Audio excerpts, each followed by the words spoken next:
हाँ तो बच्चों, जैसा कि आपको पता होगा कि इससे पहले वाले जो लेक्चर था वहाँ तक हम लोगों ने पढ़ा था, शायद पूरा विशिष्ट प्रतिरोध तक पढ़ लिया था। इसके बाद जो लास्ट टाइम पढ़ा था वो सबसे अंतिम बार पढ़ा होगा हम लोगों ने वैद्युत, ये कहाँ तक पढ़ लिया था? जो विशिष्ट प्रतिरोध था वो पढ़ा था, विशिष्ट चालकता तक पढ़ लिया था, और समांतर क्रम श्रेणी क्रम संयोजन भी पढ़ लिए थे। वहाँ के बाद अब समझना था कि हमें ये क्या आगे, वैद्युत ऊर्जा वाला भी टॉपिक हो चुका था, पूरा वैद्युत शक्ति भी हो चुकी थी। जो आज हम लोग पढ़ेंगे वो केवल, अच्छा, 1 किलोवाट घंटा भी कल ही पढ़ा दिया गया था। 1 किलोवाट घंटा कितना होता है? 3.6 इंटू 10⁶ जूल के बराबर होता है, ये याद रखिएगा। और वैद्युत 1 किलोवाट घंटा जो है वो ऊर्जा का मात्रक होता है, ये पहले ही बता दिया गया था। आज का जो टॉपिक स्टार्ट होगा वो हम लोग पढ़ेंगे प्रतिरोध की ताप पर निर्भरता, यही है टॉपिक, और हेडलाइन डाल लें, प्रतिरोध की ताप पर निर्भरता।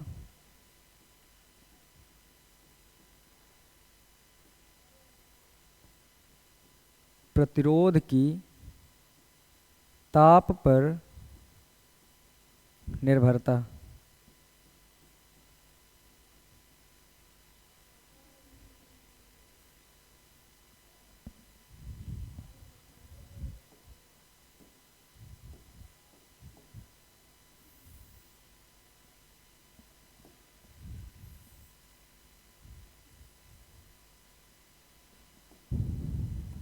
सुनिए ज़रा, ये एक इम्पॉर्टेंट टॉपिक, क्योंकि इससे बहुत से न्यूमेरिकल ऐसे हैं जो कई बार आ चुके हैं आपके एग्जाम में, तो ये पढ़ना ज़रूरी। प्रतिरोध की ताप पर निर्भरता मतलब ये प्रतिरोध ताप पर कैसे निर्भर करता है ये आपको बताना है। तो अगर कोई अपने पास चालक हैं, जैसे तांबा, चांदी, सोना, पीतल, लोहा इत्यादि, इस तरह की चीज़ें, तो वो क्या करते हैं कि जो प्रतिरोध होता है उनका प्रतिरोध, चालकों का प्रतिरोध ताप पर निर्भर करता है और इसके सीधे अनुक्रमानुपाती होता है। याद रखेंगे, जो अगर किसी चालक है उनका जो प्रतिरोध होता है वो ताप पर निर्भर करता है और उनके अनुक्रमानुपाती होता है। बस यही बातें हैं, इनको मैं लिख देता हूं।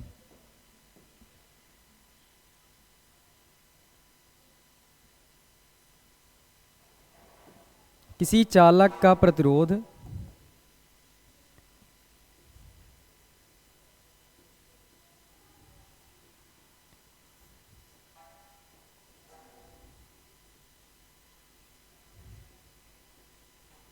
किसी चालक का प्रतिरोध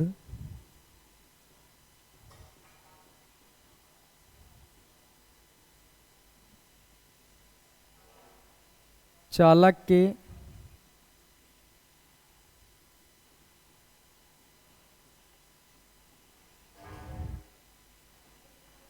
ताप पर निर्भर करता है, निर्भर करता है।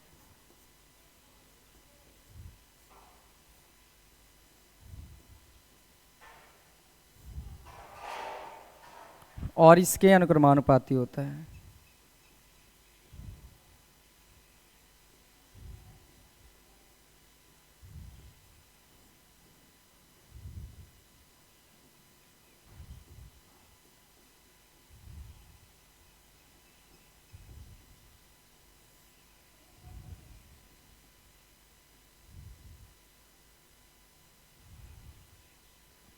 ये हो गई प्रतिरोध की कैसे निर्भर करता है, ये सारी चीजें आपको ये बातें याद रखनी है।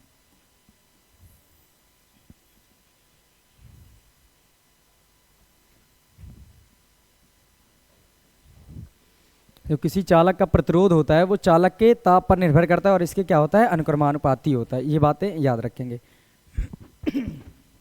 अब सुनेंगे, तो अगर मैं कहूं कि जो प्रतिरोध है किससे डिनोट करते हैं, तो बोलेंगे आर से, आर से। तो जो आर है वो अनुक्रमानुपाती होता है टी के, टेम्परेचर के। ये यहाँ पर टी टाइम नहीं है, टेम्परेचर है, याद रखें। तो ये जो आर हो गया वो टाइम के, वो सॉरी टेम्परेचर के अनुक्रमानुपाती है। यहाँ से ये बात आपको याद रखनी है, इसको बस यहीं से ख़त्म हो जाती है। अब कुछ फॉर्मूले बनाने जो आपको समझने हैं।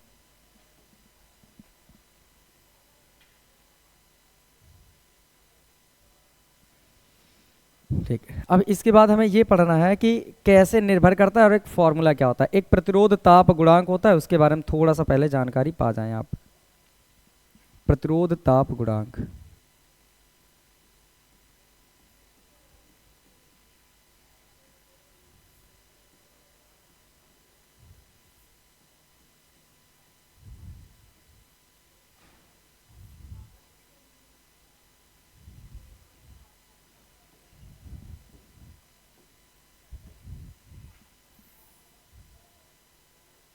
ये क्या होता है समझिए ज़रा।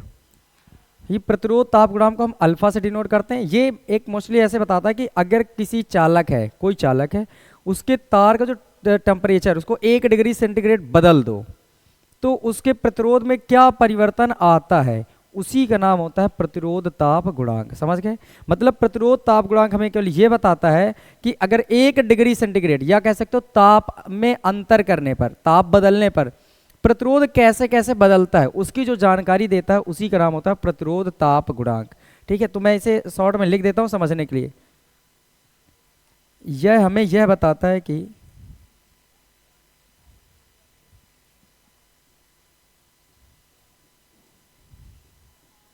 हमें यह बताता है कि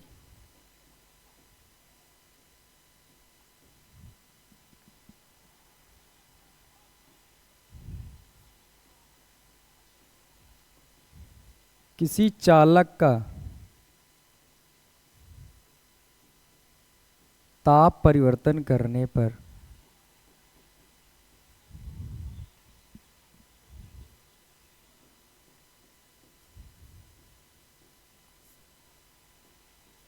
उसका प्रतिरोध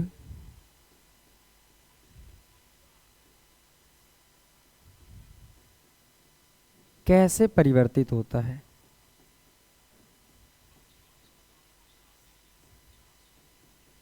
कैसे परिवर्तित होता है, ये बातें। लेकिन अगर इसकी, ये तो मैंने ये बता दी कि करता क्या है, लेकिन अगर सही से इसकी डेफिनेशन हम लोग पढ़ते हैं तो क्या बताता है, किसी चालक के टेम्परेचर को 1 डिग्री सेंटीग्रेड बदल देने पर उसके प्रतिरोध में जो भी परिवर्तन आता है बस उसी का नाम हो जाता है प्रतिरोध ताप गुणांक।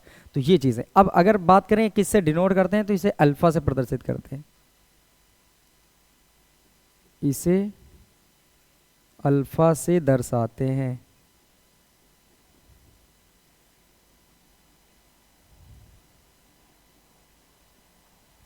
अगर फॉर्मूला बनाएं इसका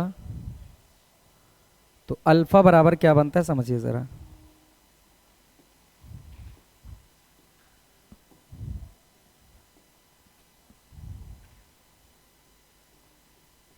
are T minus R zero upon R zero into delta T. T ये है टेम्परेचर, उसका ये परिवर्तन, डेल्टा लगा देने से परिवर्तन बन जाता है।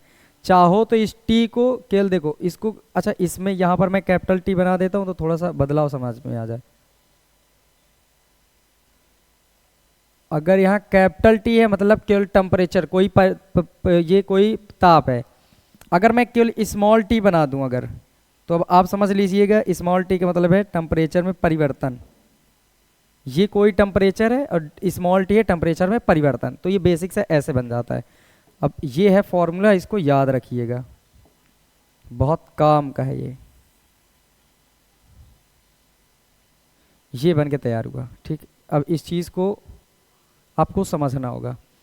देखो फिर से एक बार मैं बता दूं, ये क्या जो प्रतिरोध ताप गुणांक होता है वो हमें केवल यह बताता है कि अगर कोई भी चालक है उसके ताप में 1 डिग्री सेंटीग्रेड हम परिवर्तन करते हैं या कितना भी परिवर्तन करते हैं, जैसे मतलब ताप में उसके ताप, जैसे ये तार है इसके ताप में हम परिवर्तन करते जाएं तो इसका प्रतिरोध कैसे कैसे बदलता है वो हमें कौन बताता है, प्रतिरोध ताप गुणांक, जिसको हम किससे डिनोट करते हैं, अल्फा से। अल्फा बराबर क्या होता है, R T minus R zero और बटे में आर जीरो इंटू टी। यहाँ पर ये चीज़ें बन के तैयार होती हैं। यहीं से मैं कुछ चीज़ें सीधे इसको मोड़ करके कैसे बना था ये सारी चीज़ें मैं आपको एक एक करके समझाता हूँ। यहाँ पर इसको मैं थोड़ा सा और ऊपर करता हूँ।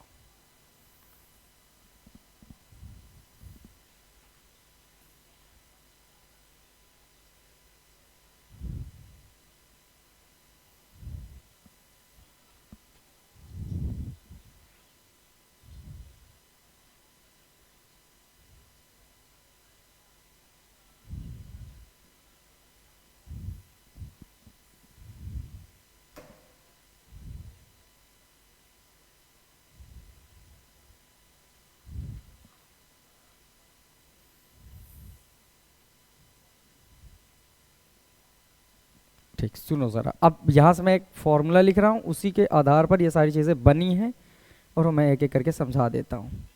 सुनिए, जैसे कि आर टी निकालना है, हाँ ये सारी चीज़ें मैं बताऊंगा कि ये आर टी क्या है, आर जीरो क्या है, आर जीरो क्या है, टी क्या है, सब कुछ बताएंगे। पहले आपसे एक फॉर्मूला पहले समझना है आपको। फॉर्मूला होता है आर टी बराबर, थोड़ा सा इधर बनाए, आर टी बराबर R zero one plus alpha T. ये होता है एक बेसिक फार्मूला। यहाँ से कई चीज़ें आपको निकालनी है, वो मैं आपको बताता हूँ क्या क्या निकालना है। कुछ नोट पॉइंट्स हैं, चाहो तो वो चीज़ यहीं से निकाल सकते हो टेम्परेचर से, कोई बड़ी बात नहीं, लेकिन मैं यहाँ से आपको कुछ रख कर समझाना चाहता हूँ। आर टी यहाँ पर जो है वो क्या है, ये सारी चीज़ें लिख ही देता हूँ मैं इधर। R T R zero T alpha.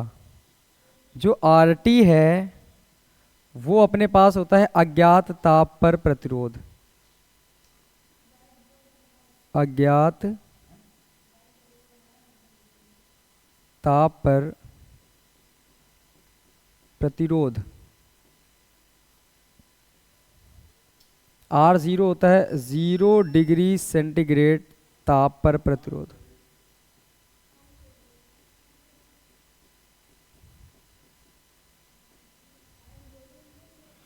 T होता है अज्ञात ताप,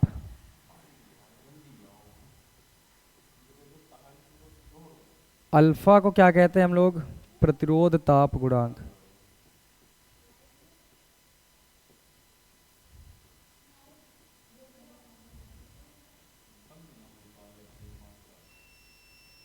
ये चीज़ें बन गई। अब यहाँ से आपको समझना है, ये अगर मैं ऐसा करता हूँ, देखो ध्यान से समझिएगा, आर टी क्या है, अज्ञात ताप पर कोई प्रतिरोध है जो मुझे ताप पता नहीं है, कोई टी टेम्परेचर है जिसकी वजह से मुझे ये पता करना है। आर ज़ीरो, ज़ीरो से समझ आता है, ये 0 डिग्री सेंटीग्रेड पर क्या है, प्रतिरोध। ये ज़ीरो क्या है, टेम्परेचर, और ये आर तो पता ही है कि आर तो प्रतिरोध होता है, तो 0 डिग्री सेंटीग्रेड ताप पर प्रतिरोध है। ये टी क्या है, अज्ञात टेम्परेचर है कोई, और ये अल्फा क्या, प्रतिरोध ताप गुणांक। अब ये वैल्यू मैं अगर ऐसा कर लूँ कि यदि टी बराबर 100 कर लें, यदि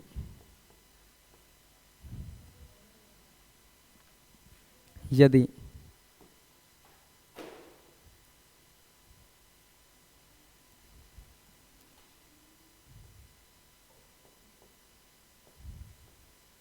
यदि टी बराबर अपने पास ले लूं मैं 100 डिग्री,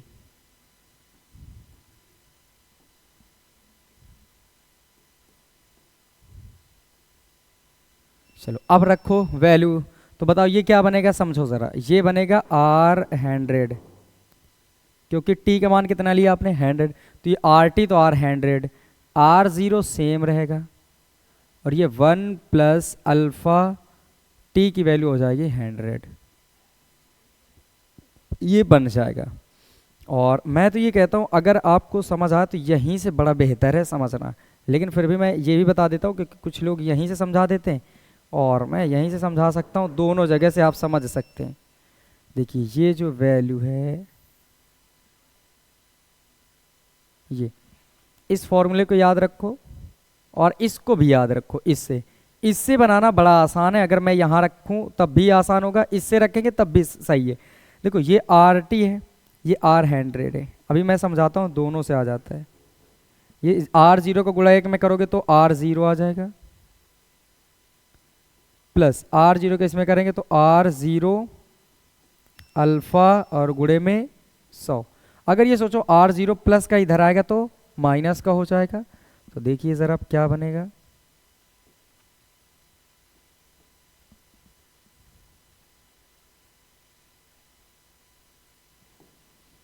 ठीक समझेंगे ज़रा, तो ये जो है R0 ये प्लस का इधर आएगा तो माइनस का, तो आएगा R100 माइनस R0, और इधर क्या बचेगा बोलो, R0 अल्फ़ा और टी जितना है, R0 अल्फ़ा इंटू 100। अगर मैं यहाँ से 100 की अल्फ़ा की वैल्यू निकालूं तो सोचिए ज़रा, ये R0 और 100 गुणे में अल्फ़ा के दोनों इधर आएंगे तो बटे में हो जाएंगे, तो ये बनेगा R100 minus R0 upon R0 into R100। उधर क्या बच जाएगा बोलो, अल्फ़ा। तो क्या मैं इसी चीज़ को ऐसे लिख सकता हूँ कि अल्फ़ा बराबर जो है वह R100 माइनस R0 अपॉन में R0 इंटू 100R, सॉरी केवल 100 आएगा, ये R100 नहीं आएगा यहाँ पर। देखिए ध्यान से, ये जो R0 के बाद केवल 100 है ना, तो यहाँ पर केवल 100 आएगा, तो यहाँ पर भी केवल 100 ही आएगा। अब देखो ये फॉर्मूला जो बन के तैयार हुआ है ये सीधे भी हमें मिल सकता था।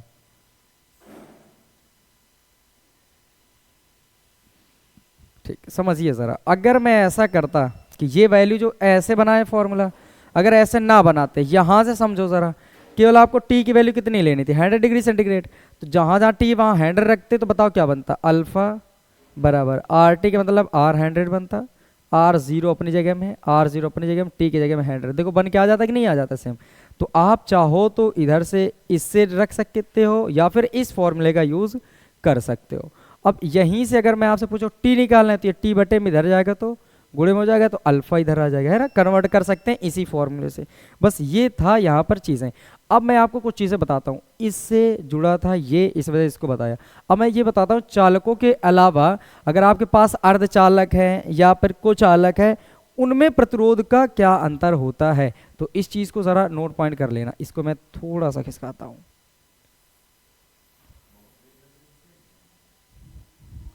बस ज़्यादा तो नहीं।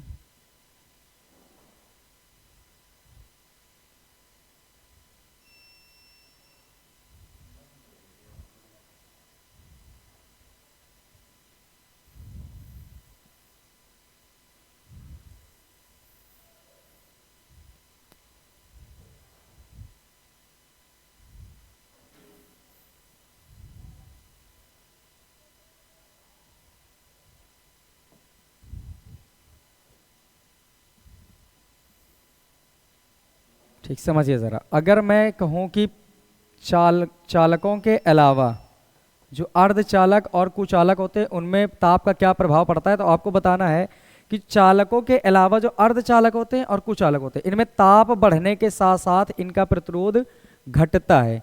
और मतलब उल्टा कह सकते हो, समझना, इनका इनका क्या होता है, ताप बढ़ाने पर प्रतिरोध बढ़ता है चालकों का, जबकि अचालकों या कुचालकों का ताप बढ़ाने पर प्रतिरोध घटता है। ये बातें याद रखिए। हम क्या लिखेंगे, चालकों के अलावा, सीधे लिख देते हैं अर्धचालक, अर्धचालकों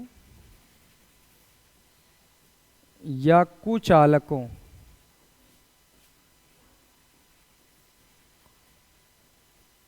का ताप बढ़ाने पर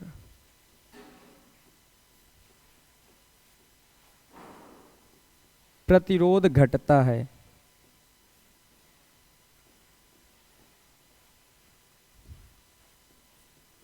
यह बात है। अगर यहीं पर, अच्छा हाँ, जैसे मैं लिख देता हूं किनका किनका घटता है, जैसे जर्मेनियम,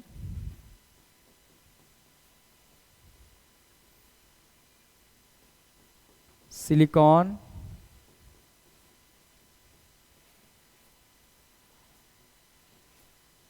कार्बन, इनके लिए आर अगर बढ़ेगा, आर यदि बढ़ेगा, सॉरी टेम्परेचर बढ़ाते हैं, यदि टी का मान आप बढ़ाते जाएंगे टेम्परेचर, तो आर का मान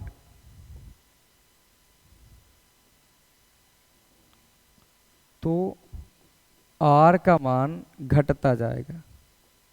बस ये कंडीशन है। यहाँ से ये टेम्परेचर का पूरी जो चीज़ें थी वो मैंने बता दी कि प्रतिरोध कैसे कैसे निर्भर करता है। प्रतिरोध की ताप पर कैसे निर्भरता होती है, चालकों के लिए, ये देखो चालक लिखा है ना, चालकों के लिए अनुक्रमानुपाती होता है, मतलब प्रतिरोध, ताप बढ़ाओगे तो प्रतिरोध बढ़ेगा, ताप घटाओगे तो प्रतिरोध घटेगा। लेकिन यही चीज़ अगर कुचालकों या अर्धचालकों में आ जाए, तो अर्धचालकों और कुचालकों में जैसे ही आओगे इसका अपोजिट होना शुरू हो जाता है। ताप बढ़ाने पर प्रतिरोध क्या हो जाता है, घटता है, ताप बढ़ाने पर प्रतिरोध घट जाता है। मतलब अब जैसे किनका किनका घटता है, तो ये बहुत पूछे जाते हैं, कार्बन वाला, सिलिकॉन वाला या जर्मेनियम वाला, ये शुद्ध अर्धचालक होते हैं, ये कुछ अलग है कार्बन।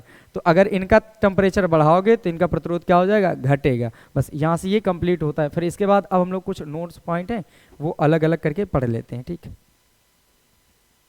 अगले पेज पे पढ़ लें। अब ये केवल नोट पॉइंट बचे तो तुम्हारे न्यूमेरिकल्स में बहुत काम आएंगे, इनको समझ लीजिए। ज़्यादा से ज़्यादा 5 मिनट होगा बस। देखिए अगर हमने पढ़ा था रो बराबर आर और एल अपॉन ए, यही पढ़ा था, याद होगा पीछे ऐसे पढ़ के आए थे हम लोगों ने। तो यहाँ पर ये जो चीज़ें हैं इनको बदलना सिखाते हैं आपको।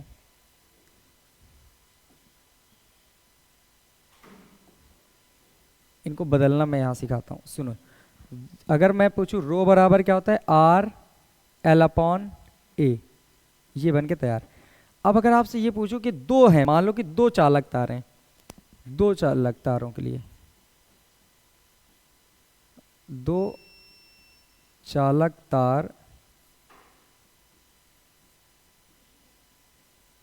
जिनकी लंबाइयां अलग अलग हैं, तो उनके लिए अगर मैं कहूं तो रो वन लिख लेना, तो क्या बन जाएगा, R one L upon L one A one, ऐसे बनेगा। भाई दो तार हैं तो एक के लिए वन वन वाला हो जाएगा, दूसरे के लिए टू टू, तो ये बन जाएगा वन वाला। अगर यहीं से मैं रो टू निकालूं तो ये बन जाएगा R two L two upon A two. बस इन दोनों को डिवाइड कर देना है आपको, कुछ बन के तैयार होगा समीकरण 1/2 से। बताइए क्या बनेगा, रो वन अपॉन रो टू, तो ये बनेगा आर वन एल वन और बटे में ए वन।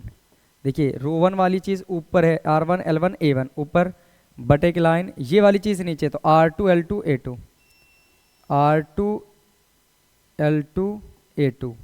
अब ऐसा करना, ये जो ए टू वाली ये सबसे नीचे कहाँ चली जाएगी, सबसे ऊपर। तो यहाँ के बाद जो चीज़ बनेगी वो कुछ यूं बनेगी कि rho one upon rho two बराबर R one L one into में आ जाएगा ये ए टू ऊपर, इधर क्या रहेगा आर टू एल टू के साथ A two, R two L two के साथ ए वन आ जाएगा। ये यहाँ तक बातें समझ आ गई होंगी कि अगर कभी दो अलग अलग तार हैं, अलग अलग लंबाई के हैं, तो उनका जो विशिष्ट प्रतिरोध है, ये क्या है विशिष्ट प्रतिरोध, ये क्या है वैद्युत प्रतिरोध, इनके बीच संबंध ऐसे ऐसे बनेगा। अगर बस मैं यहीं से कह दूं यदि इनका आयतन सेम हो, इनका आयतन समान हो,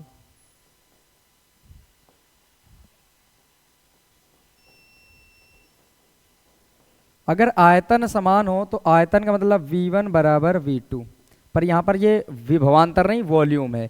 आयतन पढ़ाया था क्षेत्रफल इंटू लंबाई, तो इधर भी आ जाएगा क्षेत्रफल इंटू लंबाई। अब ये बताओ ये वन वन वाला है तो यहाँ पर वन, यहाँ पर वन, और यहाँ पर टू और यहाँ पर टू। अब ये बताओ अगर आपको ये समझना है इधर क्या है, बोलो L2 upon A2 upon A1, तो अगर ये L1 है ये L2 इधर ले आओ, L2 इधर ले आओ, तो ये L1 है ही और नीचे आ जाएगा L2, इसकी जगह में क्या आ जाएगा, उधर है A2 और ये इधर आ जाएगा A1। बताएं कोई दिक्कत है? देखिए ये जो चीज़ है ना L1, इसके बटे में इधर लाना है इसको, तो L1 के बटे में आएगा ना L2, और इसको इधर ले जाना है तो A2 के बटे में क्या आ जाएगा A1। तो जहाँ A2 बटे A1 वहाँ क्या लिख सकते हो, L1 बटे L2 इस इक्वेशन में, समीकरण 3 से।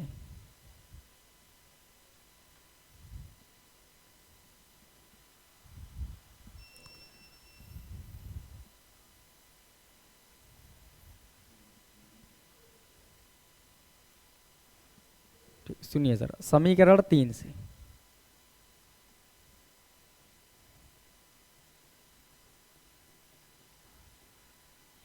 तीन में A2 अपॉन A1 का मान रखने पर,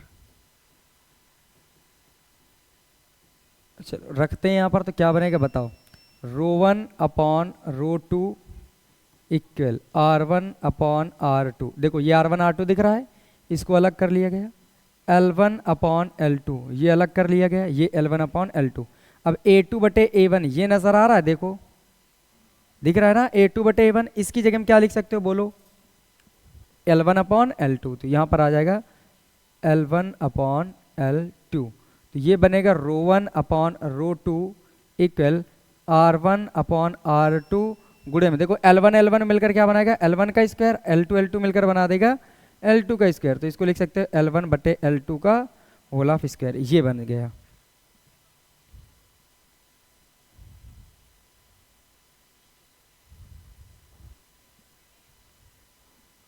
एक फॉर्मूला ये तैयार रखना है आपको, और यहीं से अगर मैं थोड़ा सा और बता दूं इसी में, तो एक चीज और किया जा सकता है।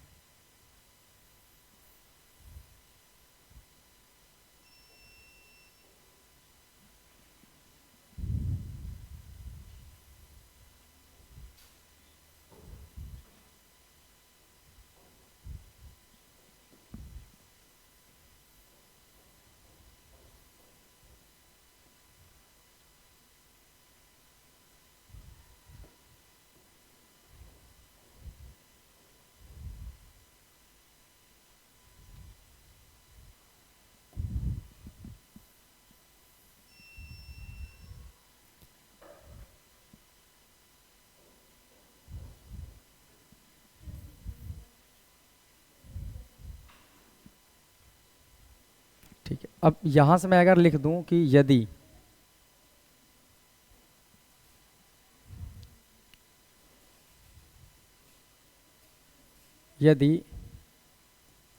तार समान पदार्थ से बने हो, समान पदार्थ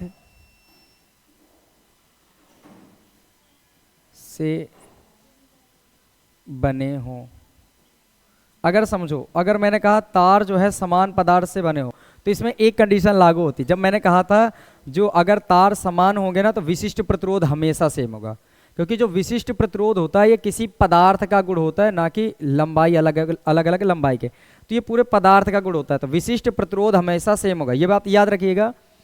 चालक की लंबाई चाहे जितनी बढ़ जाए, लंबाई चाहे जितनी कम हो जाए, लेकिन उनका विशिष्ट प्रतिरोध हमेशा सेम रहेगा यदि चालक सेम ही पदार्थ के। जैसे दो लोहे के तार हैं, एक छोटा कर दो एक बड़ा कर दो, तो इनके वैद्युत प्रतिरोध तो अलग अलग होंगे, बशर्ते विशिष्ट प्रतिरोध हमेशा सेम होंगे। तो यहां पर बताओ इस कंडीशन में जो रो 1 है वो किसके बराबर हो जाएगा, बोलो रो 2 के बराबर।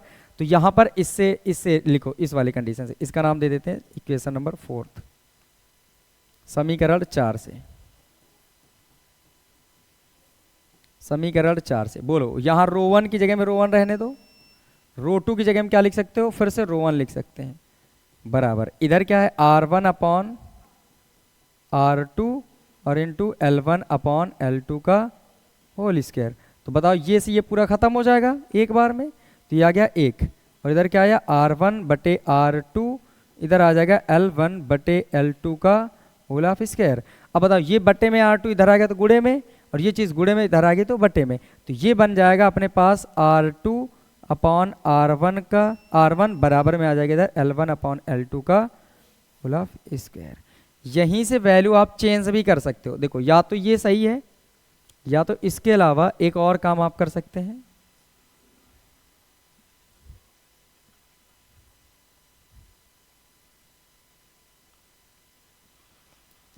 इसके अलावा एक काम और कर सकते हैं, वो मैं आपको बता ही देता हूं।